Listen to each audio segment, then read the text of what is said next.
The night I collapsed in pain, I called my husband from the floor of our bathroom. He picked up, sighed, and hung up.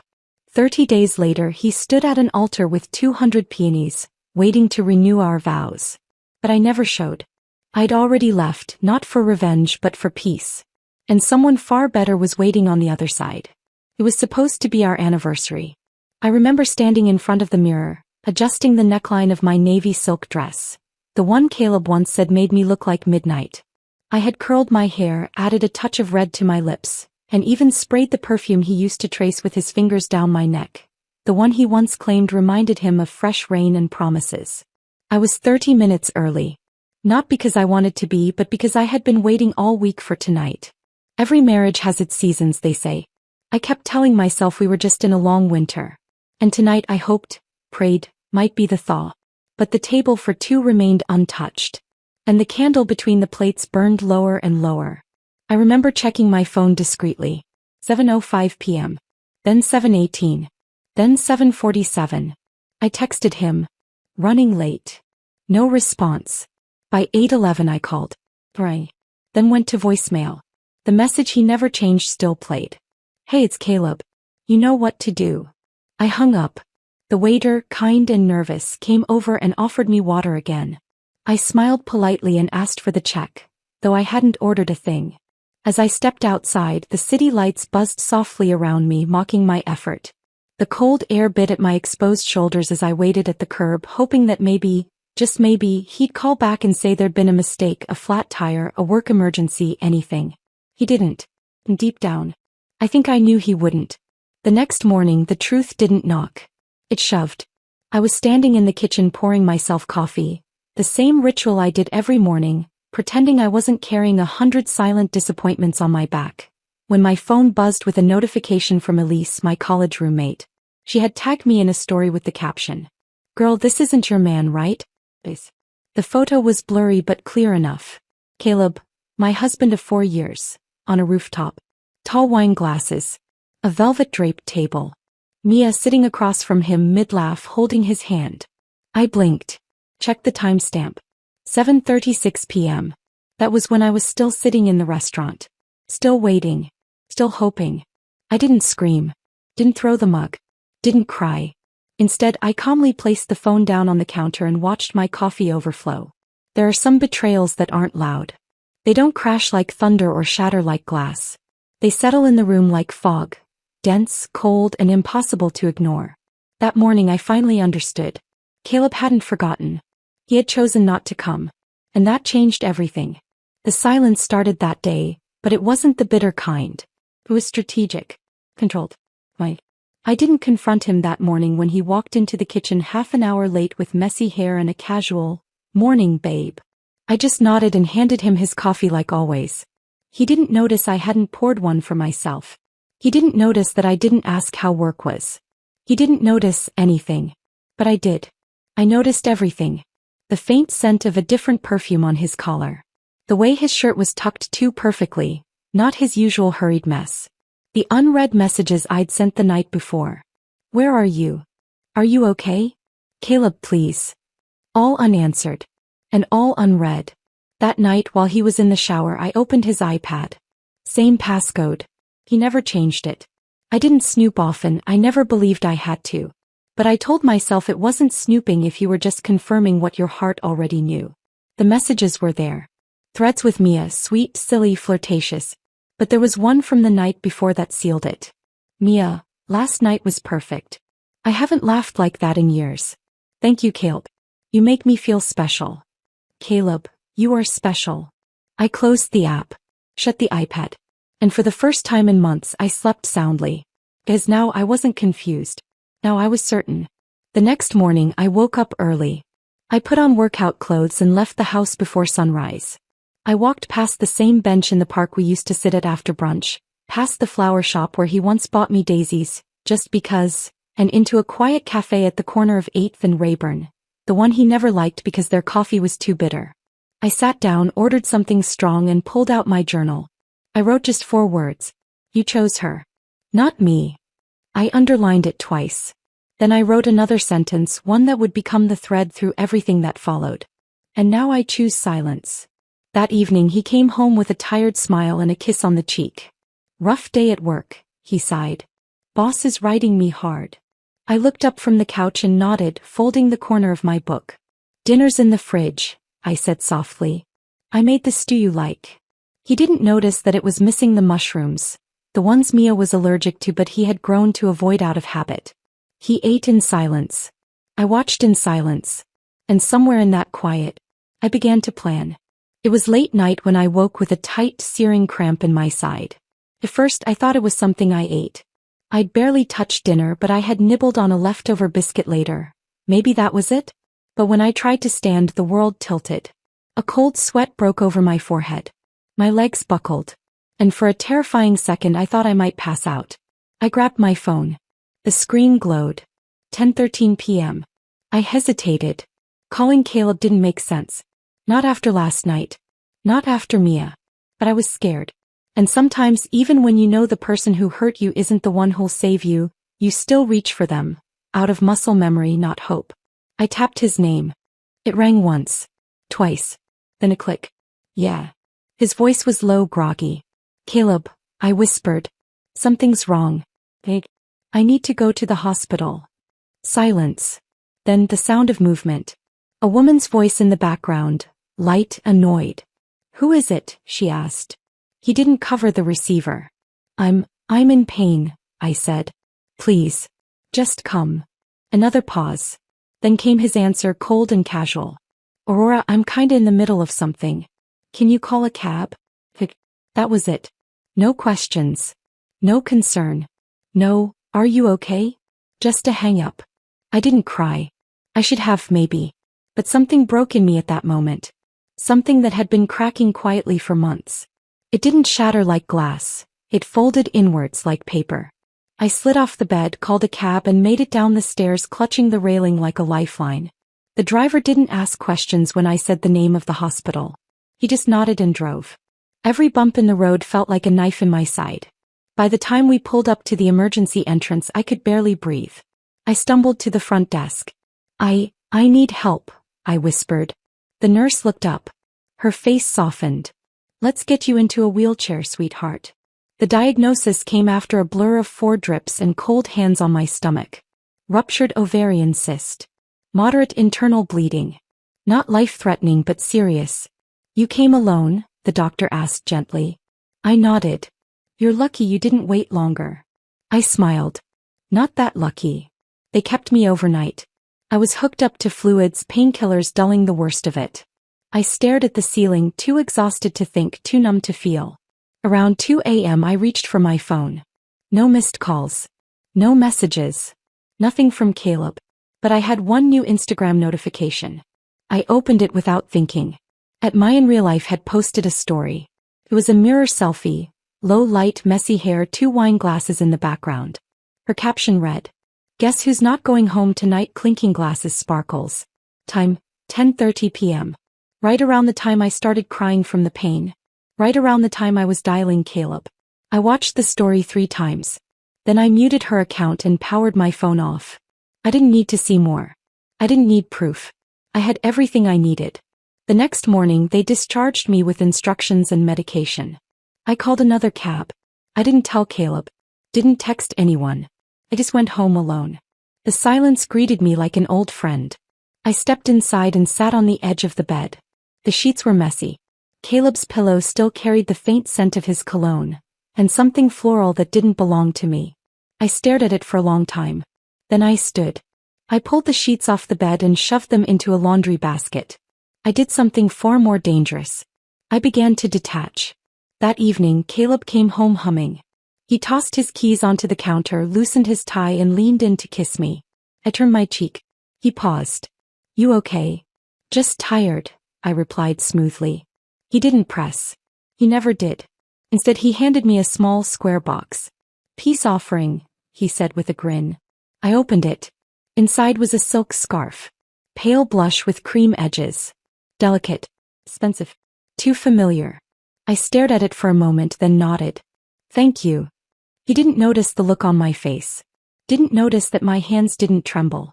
Didn't notice that my eyes had stopped searching his for answers. As I already had them. And now I had a plan. That night after he fell asleep, I pulled out my laptop. I searched for legal consultants. I didn't want drama. Didn't want a public scene. Just a way out, quiet, clean, final. One name kept appearing. Julian Sterling. Family law. Discreet. Highly recommended. Known for solving difficult separations without messy court battles. I clicked on his website. There was a photo of him, crisp suit, warm smile, calm eyes. I read the tagline beneath his name. Your freedom is a conversation away. I paused. Then I clicked request consultation. The first time I saw Julian Sterling in person, he was stirring sugar into his coffee like it was an art form. We had agreed to meet at a quiet cafe downtown. Not too close to my neighborhood but familiar enough to blend in. I had chosen a seat in the corner, the one with the ivy crawling halfway up the window and a lopsided candle holder that always tilted left. Julian arrived precisely at 10. Not a minute early. Not a second late. He wore a slate gray suit with no tie, his shirt collar slightly open. His presence wasn't loud, but it was noticeable. Like a warm draft cutting through a cold room. Aurora, he said, smiling as he approached. I stood and shook his hand. His grip was steady. His eyes kinder than I expected from someone who handled dissolutions of marriages like most people handled grocery lists. Thank you for meeting me, I said, sitting back down. Thank you for reaching out, he replied, setting a leather folder on the table between us. I read your email. You've been through a lot. I nodded, unsure how much to say. I'm not looking for drama, I began. Neither am I, he said without a hint of sarcasm. But I'm very good at handling it, if it comes. Something about the way he said it, not a threat, not a promise, just a quiet truth, made me exhale for the first time in days. I want out, I said simply. Understood. He opened the folder. Your situation's a little unique. No children, joint property, some inheritance-linked investments under your name. Do you want full separation or? Full, I interrupted. No strings. I want him to sign without realizing what he's signing. I want peace. He raised an eyebrow but not judgmentally. That can be arranged. We talked for another 30 minutes. He never pried. Never pushed. Just asked clean, efficient questions. Gave me timelines. Options. But what stood out most wasn't his professionalism. It was the way he listened. Not just with his ears but with a kind of attention that felt rare. When I mentioned the ER visit, I kept my tone flat. Matter of fact. I didn't want pity. But Julian's brow furrowed ever so slightly. You went alone? He asked quietly. I nodded. His lips pressed into a tight line. He didn't say, I'm sorry. He didn't launch into a speech. He just reached forward and slid a document toward me. Let's make sure you never have to explain yourself to someone who doesn't deserve to know. That was the first time I almost smiled. I went home that afternoon with a folder tucked under my arm and an odd sense of lightness in my chest. Caleb was in the living room, half watching a football game with a beer in hand. You were out long, he muttered. Coffee with an old friend, I said smoothly. He nodded, not really listening. As I passed by, he reached out and tugged at the end of my scarf, the one he'd gifted me. Looks good on you, he said. I stopped. Tilted my head. I smiled. Then I kissed his cheek and walked upstairs. That night, I sat on the bed with the contract Julian had crafted. We were going to package it as a property update. A quiet little agreement about the house title hidden in legal language. It would include a pre-divorce clause that triggered automatically after 30 days, requiring no further input from Caleb. It was clean. Elegant. He would sign without reading. Because he never read anything I gave him. Because he trusted me. Or rather, he assumed I'd never stop trusting him. The next day Caleb came home in a rush. Babe, can you do me a favor? He called out. Mia's having a small thing, housewarming. I said I'd stop by. Can you print that property doc you mentioned last week? I handed it to him, freshly printed with a second pen clipped to the edge. Need me to explain it? I asked. He waved it off. No time. I trust you. He flipped to the last page, signed with a flourish and kissed my forehead. You're the best. And then he was gone. Off to her. But this time, I wasn't the one left behind. He had just signed the first step to losing me. And I watched him walk away, silk scarf draped over his jacket, keys jingling, with a smile. Not the bitter kind. The knowing kind. That night I texted Julian. It's done. He signed. Less than a minute later he replied. Good. Then the countdown begins. And for the first time in a long time I let myself laugh. Quietly. Alone. But this time it didn't feel empty. The thing about betrayal is that it makes you observant. Too observant sometimes. Every shrug, every glance, every second of silence. It becomes data. Evidence. Confirmation that your instincts were right all along. That was the lens I wore for the next 30 days. Because Caleb had signed the paper. The paper. Disguised as a property title update, it was actually a pre-divorce clause nestled between harmless language about inheritance rights and tax shielding. A ticking clock dressed in silk and signatures. He didn't notice. He never read the fine print. He never read me. Julian sent me a discreet email the next day. Subject. Initiated. Body. You're covered. Start preparing what you want to take. I'll handle the rest. Simple. Efficient. Reassuring. Julian Sterling had a talent for making things feel clean even when they were messy. I started making lists. Not physical ones. That would be too risky. But mental notes. What I wanted to take. My grandmother's locket from the top drawer. The handmade ceramic teacup I always used when I needed comfort. My journals hidden in a box marked old taxes. The savings account under my name, the one Caleb never asked about. My name. My silence. My dignity. Everything else. He could keep it. Caleb didn't change. If anything, he got sloppier. Some days he came home with lipstick on his collar, still insisting he'd been at the office. Other days he forgot to come home at all. He started using Mia's place like it was a hotel, checking in when convenient, never explaining. But when he was home he played the role. He liked the illusion of being married. Liked the idea of a wife. Someone who folded his laundry and restocked his aftershave and nodded on cue during dinner with his boss. He just didn't want me. Not really. And he didn't realize I'd stopped wanting him too. On day 17 I cooked dinner. Mushroom risotto. A dish I hadn't made in years. Caleb took one bite and froze. Didn't you stop eating mushrooms? He asked, confused. I smiled.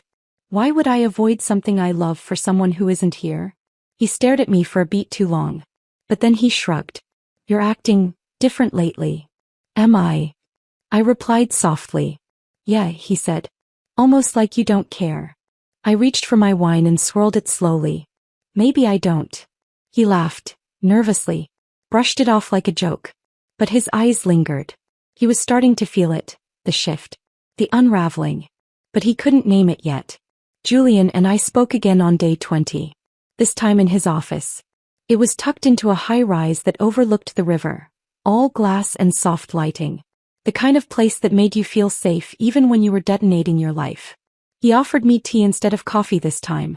I remember you mentioned your stomach gets weird with caffeine, he said. I blinked. Most people don't remember things like that. Caleb certainly didn't. Thank you, I said quietly. He gestured to the seat across from his desk. Everything's going as planned, he said. Once the 30 days are up, the paperwork auto-triggers. You'll get a notification confirming finalization. He won't be able to contest it. You're protected under the clause he signed. And he still doesn't know? Julian smiled just a little. Not unless he suddenly developed a legal vocabulary overnight. I laughed, not because it was funny but because it was absurd. My marriage was dissolving with the quiet elegance of a soufflé collapsing. No explosions. No tears. Just slow, deliberate erosion. Julian paused. Are you okay? He asked gently. I wanted to say yes. But instead I told the truth. I don't know yet. But I think I will be. Caleb brought home tulips. Pink and white, my favorite. He handed them to me like a boy trying to impress a girl for the first time. What's the occasion?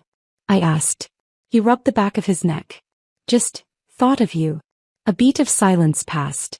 That's rare, I said, placing them in a vase. He looked stunned. But again he laughed it off. That was Caleb's specialty. Turning tension into nothing. Jokes is duct tape. But duct tape doesn't fix cracks in the foundation. It just hides them. The waitress arrived and we ordered. Tea for me. Black coffee for him. No sugar. I folded my hands, unsure what to do with them. So, I started, do all your clients get post-divorce coffee dates? He smiled faintly. Only the interesting ones. I let out a breathy laugh. That's a dangerously smooth answer. Was it? He said, feigning innocence. I was aiming for professional charm. 10 points for effort. He leaned back in his chair. You doing okay? It was such a simple question. I could have deflected. Changed the subject. Asked about his firm, the weather, his weekend. But instead I answered honestly. I'm in the weirdest limbo, I said. Like I'm watching my life end in slow motion, but also building a new one in the same breath. Julian nodded slowly. You grieved while he was still standing next to you. That kind of loss, it hits differently. I stared at him. Does he got it? Not in a therapist way. Not in a quoting Rupee Kaur kind of way. Just, in that rare real human way. We talked for nearly an hour. Not about legal things, those were done. We talked about books. About how I used to read poetry in the mornings before Caleb started complaining it was too melancholy. Julian mentioned he liked to paint. Nothing fancy, just watercolors when he couldn't sleep. I've never told anyone that, he admitted with a sheepish smile. Why not? I guess I thought it made me look soft. Maybe soft is exactly what the world needs more of, I said. He looked at me then, really looked, and I felt something shift. Not love. Not even attraction. Just the unmistakable realization that this was someone who saw me. Not as someone's wife. Not as someone broken. Just me. As we got up to leave, he reached into his coat pocket. Here, he said, holding out a small envelope. You don't need to open it now. It's just something I drew after our first meeting. Thought you might want it. I took it, surprised. Inside was a delicate watercolor, my hands holding a tea mug, painted in soft washes of blue and beige. No face. No setting. Just the hands. But they looked calm. Steady.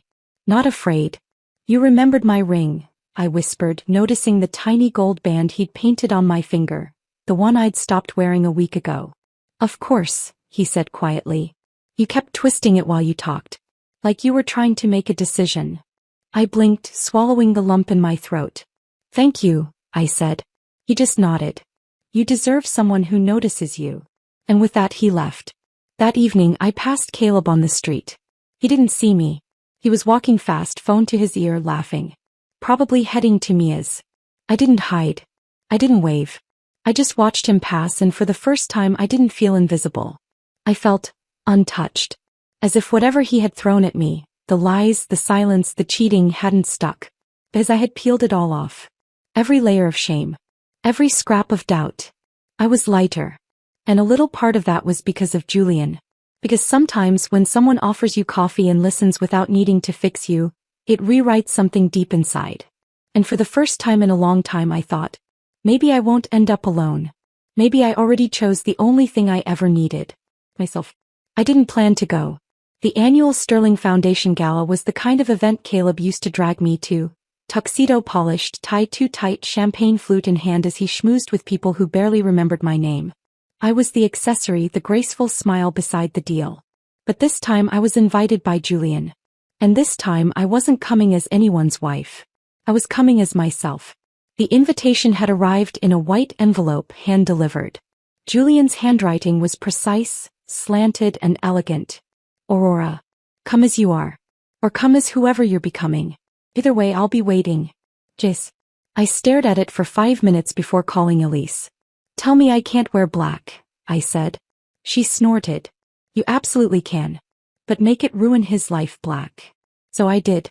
A sleek gown, backless, minimal, slid up to just the right point on the thigh. My hair in soft waves. No wedding ring. No apology in my posture. When I arrived at the venue, a grand marble building lit like a cathedral of opulence, I paused at the steps. I was nervous. Until Julian appeared at the top. He wasn't looking at the crowd or the cameras. He was looking for me. And when he saw me, he smiled like I was the answer to a question he'd been asking for a long time. He descended the stairs slowly, his presence quiet but commanding. Is this too much? I asked, motioning to the dress. His eyes flicked down, then back to mine. No, he said simply. It's just right. He offered me his arm. I took it. And for the first time in years I walked into a ballroom with my chin high. Not as someone's plus one but as someone finally seen. The room was golden. Crystal chandeliers. String quartets. Waiters in white gloves. Julian leaned in. If you're overwhelmed, say the word. I'll make up a family emergency and sneak you out the back. I laughed. You've done this before. Guilty. He guided me toward the central floor, introducing me to colleagues, artists, philanthropists. But it wasn't stiff or rehearsed. Felt like he wanted me there. Not for image. Not for leverage. Just to stand beside him. We were halfway through the event when it happened. He walked in with Mia on his arm, bright red lips, emerald gown, his hand placed possessively at her back. And for the first time he was the one who paused mid-step. His eyes locked on me, then slowly drifted to Julian. The way my arm fit through his. The way Julian glanced at me mid-conversation, like I was the only one in the room. Caleb's mouth tightened. Mia noticed. She leaned in, whispering something. His expression faltered, just a little, before he nodded, fake smiling at the couple they approached. Julian noticed too. He leaned down slightly. Do you want to leave? No, I said, smiling. This is the best seat in the house. Later that night, when the music had softened and the crowd began to shift toward dessert and quieter conversations, Julian found me near the balcony. He handed me a glass of sparkling water. You were remarkable tonight, he said. Thank you, I murmured. You didn't look at him once after he entered. I didn't need to. A beat passed. Then he added, you know, you deserve someone who remembers your birthday, your dress size, your worth. My heart tightened. It wasn't flirty. It wasn't polished. It was honest. I don't know if I'm ready, I admitted, looking at the skyline. You don't need to be, he said. I'm not offering a rescue. Just a presence. I turned to him then, really looked. And I thought about all the birthdays Caleb forgot. The wrong-sized heels he bought because Mia had smaller feet. The way he introduced me as Aurora without ever calling me his. Julian wasn't making grand promises. He was just there. And that meant everything. As we left the gala, paparazzi lights blinked outside. Julian's driver opened the car door. He paused before I stepped in. Was tonight too much? He asked. I shook my head. It was just enough. He smiled. Good. Because I think it's time you let the world see what you've always known. What's that? That you were never the one who didn't measure up. I looked over my shoulder just once. Caleb stood near the steps watching. And I smiled. Not for him. For me. Then I got in the car. And Julian closed the door behind me like a gentleman who had no intention of rushing the moment. Or the woman sitting beside him. Caleb brought flowers. 2 days after the gala. Roses, red and overcompensating. He never brought roses. He said they were generic. But now here he was, standing at the door like he hadn't already signed the end of us with his indifference. You look different, he said, scanning me with a softness I didn't recognize. I am different. He handed me the bouquet like a peace offering from a war he only just realized we were fighting. They were out of your favorite daisies, he said. I took them politely and placed them in the sink. I stopped liking daisies 6 months ago. He followed me into the kitchen. I was already preparing dinner, not for him but for me. For once. Mushrooms, garlic, a dash of chili flakes. He sniffed the air. Is that spicy? I nodded, adding broth to the pan. But you don't eat spicy food. You always said it gave you stomachaches. I stirred slowly. No, I said. You said it gave you stomachaches. I just stopped cooking it because I was accommodating someone else's mouth. Not mine. He blinked. The realization was slow. Like a tide inching up the shore. You've been cooking for yourself lately? I glanced at him. I've been living for myself lately. He sat at the counter watching me move through my own space like a guest. Like this wasn't his kitchen anymore. I plated the pasta and sat across from him. He didn't touch his fork. Who was the man at the gala? I didn't flinch. Julian Sterling. My friend. His jaw tightened. You seemed close. I sipped my water. Julian remembers how I like my tea. He remembers my birthday. He paints in watercolors and asks questions without expecting answers. So yes, he and I are close. He looked like he wanted to say something more but didn't know where to start. So he reached for the pasta instead. 10 minutes later I was doubled over in pain. Not from the chili. From something sharper. Familiar. Not again. I gripped the counter, my fingers white. Caleb stood up, frozen. You okay? He asked, stepping toward me. I tried to breathe through the spasm. Hospital, I whispered. I need to go. He hesitated. Now. I looked up at him, blinking through the haze of discomfort. Yes. Now. He checked his phone. Read a message. Looked back at me. I have a meeting I can't miss, he mumbled. But I can call a cab. I waved him off. I'll call someone else. His mouth opened. Closed. But he left. I barely made it to the hallway when the pain sharpened again. I pressed the emergency contact on my phone. It wasn't Caleb. It was Julian. He picked up on the first ring. Aurora. I need a ride. He didn't ask what happened. He didn't say, I told you so. He just said, I'm on my way. Julian's car pulled up 8 minutes later. He didn't bring a driver. He drove himself. The door opened before I could fully stand. He wrapped an arm around my shoulders, steadying me. You're okay, he murmured. I've got you. I didn't realize I was shaking until he said it. He didn't ask questions. Just helped me into the passenger seat and drove. The hospital lights were familiar. But this time I didn't walk in alone. This time I had someone who matched my pace. After they administered pain meds and confirmed there was no rupture, I lay on the gurney with a blanket over me. Julian sat in the corner, thumbing through a paperback novel from the waiting room. You didn't have to stay, I whispered, my voice raw. He looked up. I know. I looked away. He left again. I figured. Silence stretched between us, not uncomfortable, just full. Then he stood, walked over to my side, sat down on the edge of the bed and took my hand. His touch was light, tentative, but present. You don't have to explain, he said. I don't need reasons to care.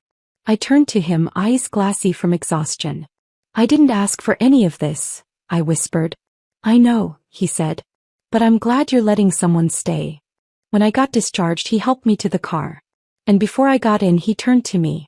I don't know what you want right now, he said. But whatever it is, friendship, space, silence, I can offer it. I studied his face. Then asked, why are you so kind to me? Julian gave a small smile. Because the first time I met you, you looked like someone who'd been loving everyone else at your own expense. I figured it was time someone chose you first. I didn't know what to say. So I didn't say anything. I just sat beside him, windows down, wind in my hair, and for once, no weight on my chest. And in the rearview mirror, I watched the past fade into a blur of streetlights and forgotten promises. There are two kinds of silence. The kind that begs to be filled. And the kind that becomes a boundary. Mine had become the latter. I no longer waited for apologies that wouldn't come. I no longer raised my voice to be heard by someone who had already chosen not to listen. Instead, I folded laundry with my music playing.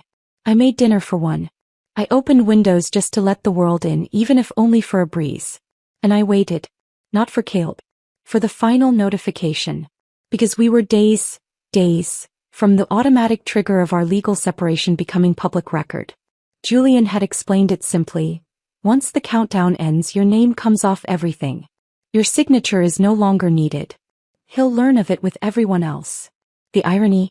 Caleb still hadn't asked about the paperwork he signed. But he had started noticing the gaps. The distance. The way I smiled without including him in it. It started with the trip. He was supposed to go away with Mia. Some impromptu weekend getaway in Napa, judging by the receipt I found folded in his jacket pocket. But 2 days before the trip, he canceled. Something came up, he told Mia on the phone, pretending to be in the bathroom while I folded sheets on the other side of the door. I just feel like she's slipping away, he said. I smiled to myself. Flipping? Sweetheart, I was already gone. That same afternoon, he brought home fresh flowers again. Gardenias this time. The scent was too sweet, too eager.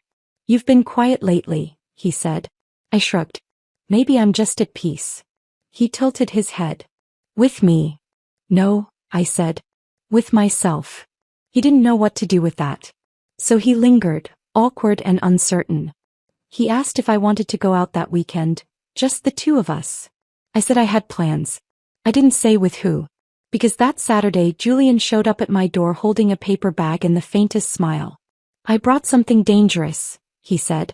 It was my favorite pastry, almond cream croissant from that tiny French bakery tucked behind the art gallery. The last time I had one of these, it was still legal to believe in fairy tales, I teased. He laughed, setting it down gently. No fairy tales today. Just sugar and company. We sat by the window watching the early spring rain collect on the glass. Julian didn't fill the space with questions or expectations. He was just there, present in a way that didn't ask for anything in return. I offered him tea. He took it with a smile. No sugar, just lemon like always. And then he handed me something. A small envelope unsealed. Inside was a simple sketch, not of me but of the pastry. Half-eaten with crumbs everywhere, drawn with soft pencil lines and little notes scribbled in the margins. Too flaky. Just right. Feeds the soul. I laughed. He shrugged. Figured it deserved a portrait. You make art out of crumbs, I said. You make peace out of ruins, he replied softly. That shut me up. When he left that evening, he didn't hug me. He didn't need to. His presence lingered like warmth after the sun dips. Not glaring, just reassuring. I stood at the door for a long time after he drove off.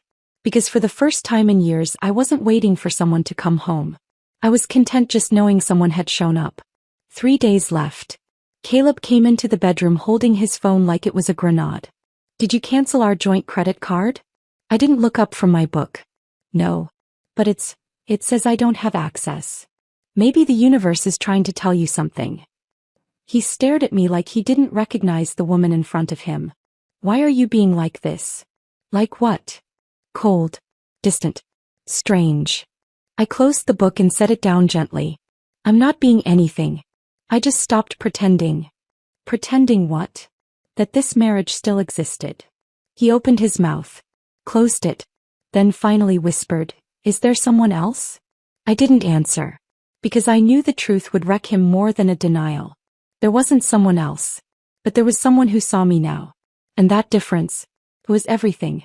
That night I took a walk through the neighborhood. Passed by the bookstore, the old bakery, the bus stop where Caleb once surprised me with tulips in year 1. I didn't feel sad. I felt finished. Complete in a way grief can't undo. When I got home I found a single sticky note on the fridge. Let's talk tomorrow. Just us. No games. But tomorrow? Tomorrow was too late. Because by tomorrow the system would file our separation publicly. By tomorrow I would legally stop being his wife. And he would start remembering all the things he forgot to do. I should have known when the house filled with the scent of peonies. He never remembered birthdays. Anniversaries. Not really. But he remembered my favorite flower, just in time to lose me. The florist called the day before, confused. Hi, just confirming delivery. The 200 stems of pink peonies for the vow renewal ceremony? It says under bride, Aurora? I blinked, frozen. Where is it being delivered? I asked. St. Amelia's garden courtyard. Tomorrow. Noon. It's a big setup. My first instinct was to laugh. My second was to check the drawer where I kept emergency documents. The final divorce confirmation was sitting right there. Signed. Process. Irrevocable. So the question wasn't, would I go? The question was, did I need to? That night Caleb came home jittery. He was dressed sharply, navy slacks, collared shirt, a new tie. He kissed me on the cheek without asking permission, then disappeared into the garage. Boxes. Hushed phone calls. A suit bag slung over the door. When he entered the room an hour later, he looked like a man rehearsing a confession. I have a surprise for you tomorrow, he said. Is that so? I wanted to do things differently. Fix us. Properly. I know I was distant. Selfish. I know I wasn't what you needed. I didn't interrupt. He looked down at his hands. I booked the courtyard where we first took photos after our wedding. Your favorite flowers. Family. Close friends. It's a vow renewal. I want to say it all again, but mean it this time. There was the grand gesture. The theater of regret. He looked up hopeful. Please come. I smiled. The kind of smile that doesn't reach the eyes. And said nothing. That night I packed one bag. Just one. Clothes. Jewelry. My passport. And a letter. I left it on the bed next to a box tied with a navy ribbon. The same one he had used to gift me the scarf Mia had wanted. Inside was our wedding ring. Not his. His had long been abandoned in some drawer, probably tarnished and forgotten, much like his promises. Day 30 came. The morning was normal. Caleb left early. I made tea, opened my email, and there was. Subject: divorce finalized. Body: as per section 4B of the signed agreement, the dissolution has been processed. Your status is now legally updated. Please find all documentation attached. There was no ceremony, no confrontation, just a silent end. I stared at the screen for a long time, and then I smiled. Not out of joy, not out of vengeance, but out of peace. As I had done it, I had walked away without slamming the door. And the most beautiful part? He hadn't even realized I was gone. The city was still asleep. The sky hung in shades of lavender and blue. I stepped into the waiting car Julian had arranged. No questions, no fanfare. Just quiet. Peaceful. A final escape. As we pulled away from the curb, I turned for one last look at the house. Not our home. Just a place we coexisted. The lights were still off. The peonies hadn't arrived yet. The altar would be empty before the guests even arrived. And I was gone. At noon, they say the courtyard looked beautiful. White drapes. Candlelight in the sun. Chairs lined with pink ribbons. Guests sat murmuring, confused. The violinist played the melody we danced to at our wedding. Caleb stood at the altar, tucks pressed, hair gelled back, a ring box in his hand. But the bride? She never came. Only his assistant did, stepping nervously through the crowd, holding a sealed envelope addressed to Mr. Caleb Morgan. She handed it to him, cheeks flushed. He opened it slowly. Inside was my letter. No venom. No rage. Just truth. Thank you for reminding me how little I meant to you. Because now, I finally know how much I mean to myself. I was always here waiting to be seen. And you were always looking elsewhere. So today I'm giving you the freedom you used to steal from me. I won't be at the altar. Because I already said goodbye. Aura. He read it twice. Then 3 times. Then he crumpled it in his hand. And the silence that followed was not peace. It was humiliation. I didn't hear from him that day. But Julian did. He texted me that evening from his office. He's tried calling 10 times. I didn't answer. I assumed you wouldn't want me to. I replied with a single word. Correct. Then I tucked my phone away and walked into the cafe in Florence where Julian had booked us a table, just as friends, just as company, just as 2 people learning to breathe again. He stood when he saw me, offered no flowers, no dramatic apology, no promises of eternity. Just a chair, cup of tea, and a gentle smile. Welcome, he said softly, and I sat down not to be saved, but because I had already saved myself. 2 days after I vanished, Caleb received a phone call. Not from me. From the civil office. Mr. Morgan, we're calling to confirm that your divorce has been finalized. Documents were processed 30 days after the signed property transfer. Thank you for confirming. They said he didn't speak for a full minute. Just breathed. Then he hung up. And all at once, the pieces started crashing. He came home to an empty closet. The peonies were still fresh in the vase by the bed, but the room was hollow. No suitcases. No shoes. No scarf. Only the letter I left him, folded again, this time with his name in bold ink across the top, like a title to a book he'd never read properly. He tore through the kitchen drawers, checked the laundry basket, the bathroom counter, opened the fridge and stared into nothing like maybe I was hiding behind the milk. Then he tried to call. 5 times. No answer. 6. Straight to voicemail. Then he drove, to my office, to the cafe I used to frequent, even to Julian Sterling's firm. He stormed in like a man on fire, demanding answers, making a scene the receptionist would gossip about for months. But Julian never came out. He had already anticipated this part. The desperation, the guilt, the panic. And so had I. That evening, Caleb drove to Mia's apartment.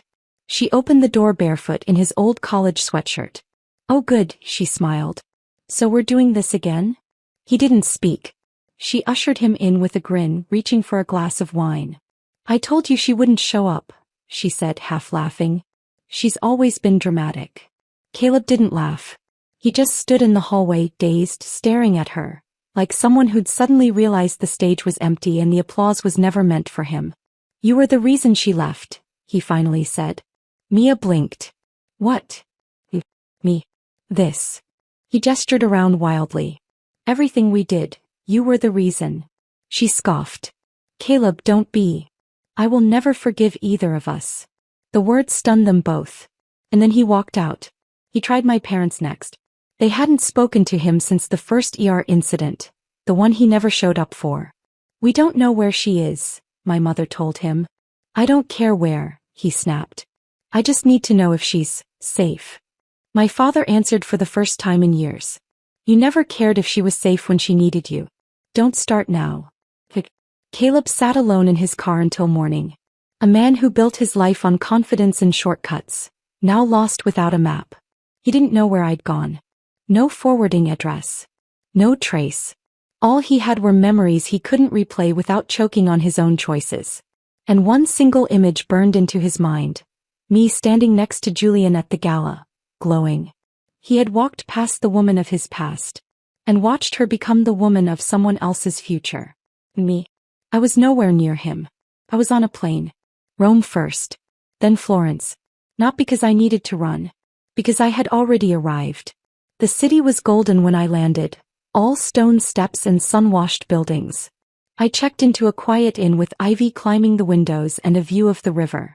Julian had suggested it gently. I stayed there once, he had said. It's good for forgetting. But I didn't come here to forget. I came here to begin. The morning after I arrived, I sent one message. Not to Caleb. To Julian. I'm ready to leave now. Not for someone, just for myself. His reply came almost immediately. I'll meet you at the station. No hearts. No demands. No questions. Just presence.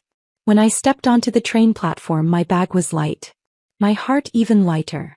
Julian was already there, leaning against a column in a navy coat, scarf tucked loosely, hands in his pockets like he'd been waiting forever, or not at all. You came, I said. I told you I would, he replied. We boarded the train together. Not as lovers. Not yet. But as two people willing to sit in silence and share the view. And as the countryside blurred past us, I felt something new. Not revenge. Not regret. Relief. The kind that comes when you finally realize you're no longer waiting for someone to return what they stole. You just stopped needing it altogether. Florence had a way of softening you. The golden light. The slow mornings. The sound of footsteps on cobblestones like heartbeats against time. It had been 5 days since I arrived. 5 days of drinking cappuccino from chipped ceramic cups, walking aimlessly through sunlit alleys, and sleeping without waking up in a panic. I hadn't spoken to Caleb. I hadn't needed to. Every time the phone buzzed, I let it vibrate itself into silence. He was no longer my emergency contact. And more importantly, I was no longer his. Julian had stayed close but never close enough to crowd. He had booked a suite across the river where the windows opened to a flower market. He texted each morning around 10 a.m. Cafe near the bridge? Found a bookshop with first editions. Thought of you. Lunch by the water? Sometimes I said yes. Other times I just replied with a heart or nothing at all. He never pushed. But that's how I knew he was different. He waited for the version of me that wasn't broken. Not because he didn't care, but because he did. On the 6th morning I finally asked to meet. I found him sitting at a corner table outside a small cafe, sketching on a napkin with a ballpoint pen. He looked up as I approached, setting the pen down immediately. You look rested, he said, his voice gentle. I am, I replied. Hungry. Starving. We ordered bruschetta olives, a soft tomato soup that smelled like home. But I didn't touch mine. I just stared at my spoon circling the rim of the bowl. Julian, I began slowly, what did you see the first time you met me? He tilted his head slightly. I saw someone who had been speaking quietly for too long, he said. And someone who didn't yet realize her silence was more powerful than his shouting. I swallowed. I didn't think I'd end up here, I whispered. In Italy? In peace. He waited. And then I said it. The thing I'd been circling around since the day I left. I don't know if I'm ready to fall in love again. My voice cracked at the end. Julian didn't flinch. I didn't come here for your heart, he said. I looked up startled. I came because you're someone I believe in. But what if I never get there? I asked, tears threatening. What if I've forgotten how? He reached across the table and took my hand. Not in a dramatic, sweeping gesture. Just enough to steady me. You don't have to get there, he said softly. Not for me. Not for anyone. I blinked. But what if you want more? He smiled. I do, he admitted. But not at the cost of rushing what's sacred. And you're sacred. It broke me. The kindness. The restraint. The fact that he didn't say I love you to win me. He said I see you to hold me. We sat there a long time watching the world pass by in slow motion. Tourists, old couples, pigeons pecking at crumbs. No timelines. No pressure. Just stillness. Just us. That evening, we walked along the Arno River as the sky turned the color of ripe peaches and watercolor dreams. He didn't ask to hold my hand. But I offered it anyway. And as our fingers laced together, something clicked, not loudly but quietly. Like a door opening after being locked for years. I turned to him and whispered, maybe I'm not ready for love. But I'm ready not to run from it anymore. Julian didn't answer right away. He just squeezed my hand gently and said, then we're exactly where we need to be. We boarded the train just after sunrise. The kind of morning where the world feels soft and unfinished. Like someone paused the universe long enough for you to take a breath. Julian held the tickets in one hand and 2 cappuccinos in the other. Still no sugar? He asked with a smile. I nodded. Still bitter. Still me. He laughed, handing me my cup. We found our seats near the window. Not first class. Not private. Just a pair of quiet spots where we could disappear from the world without apology.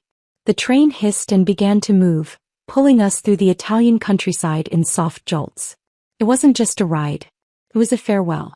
I watched the trees blur past, sunlight pouring like honey across the hills. Julian sat beside me flipping through a novel, not reading really, just holding it like something familiar. I reached into my bag and pulled out my journal. The same one I carried through Caleb's silence. Through the ER. Through the day I walked away. I flipped to a blank page. And for the first time in months, I wrote something new. I am no longer trying to be who I was before him. I am becoming who I was meant to be without him. When I looked up, Julian was watching me. He didn't ask what I wrote. But I offered anyway. I think I finally understand, I said.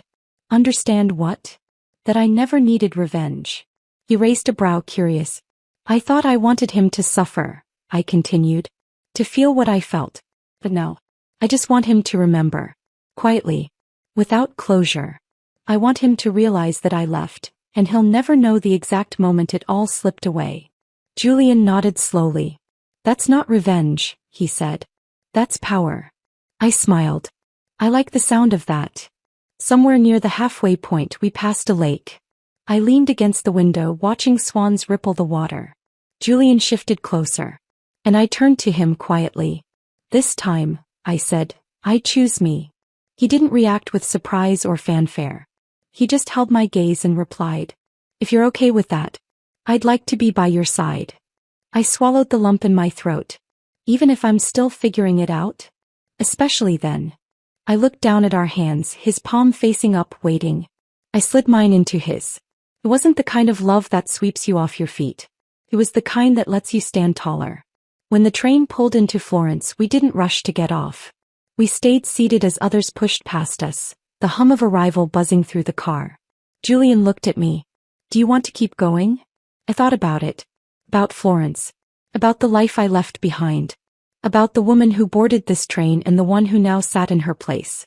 Then I said, I want to keep becoming. And he smiled. Then let's begin. Somewhere back in another city, Caleb stood in the ruins of what he thought could be fixed with peonies and a tuxedo. He would never know what day I stopped loving him.